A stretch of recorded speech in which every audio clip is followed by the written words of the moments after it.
Bonjour, Myriam, naturopathe pour enfants. Aujourd'hui, je voudrais te parler d'une erreur fréquente que font beaucoup de parents lorsqu'ils ont des difficultés avec leur enfant. En fait, je te parle d'erreur, mais je devrais peut-être plutôt te parler de méconnaissance. Je m'explique. En tant que parent, on a tendance à faire passer le bien-être de nos enfants avant le nôtre. Peut-être que c'est à cause du bourreau mental qui nous a formatés au fait plaisir. Je ne sais pas trop, mais toujours est-il, c'est pas le sujet du jour. Sauf qu'en fait, cette manière de faire ne rend pas toujours service à la relation que tu as avec ton enfant. En gros, toi, tu ne vas pas bien, que tu te tracasses, tu auras du mal à être pleinement disponible dans ton présent.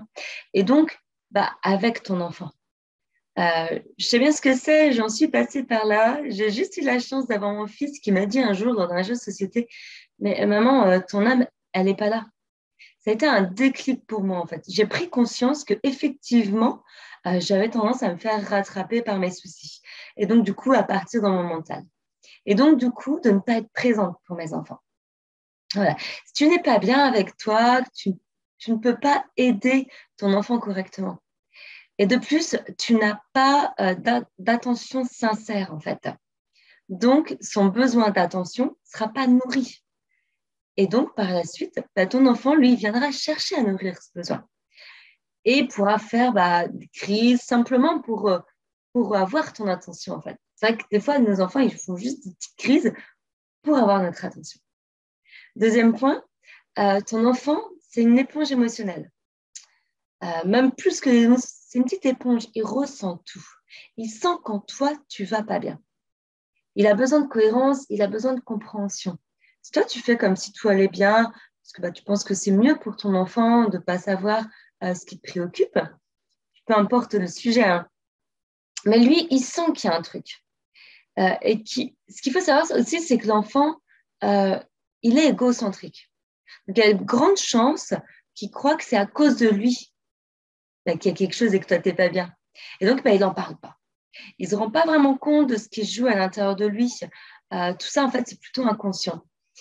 Il sent juste une certaine incohérence qu'il déstabilise et qu'il déstabilise et qu'il met en insécurité, en fait.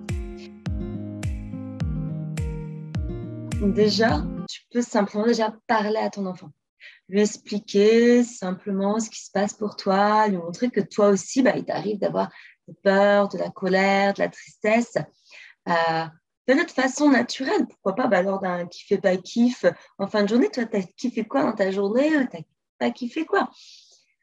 Ou simplement dire, oh là là, moi, je suis tracassée aujourd'hui, j'ai ça qui s'est passé, qui me perturbe à mon travail. Enfin là, il se passait ça. Et toi, comment t'es passé ta journée? Voilà, tu exprimes ce que tu as. Du coup, ça rassure ton enfant. Il sait que c'est pas lui, quoi, en fait. Si c'est une plus grosse difficulté qui te tracasse, et puis que, de toute façon, c'est la famille, donc il est quand même concerné, n'hésite pas à avoir une discussion beaucoup plus sérieuse avec lui, en lui donnant tes ressentis, mais aussi en le rassurant, en fait. Euh, que faire encore? Tu peux aussi t'occuper de toi, du repos, des occupations qui te nourrissent, qui te font du bien, sortir te balader, te faire accompagner par un thérapeute, aller faire un massage. Voilà, il y a plein de solutions pour faire en sorte que toi, tu sois bien en fait. Il ne faut pas minimiser l'impact de nos émotions sur notre santé et sur notre bien-être. T'occuper de toi, c'est un peu le fameux parent épanoui égale un enfant épanoui.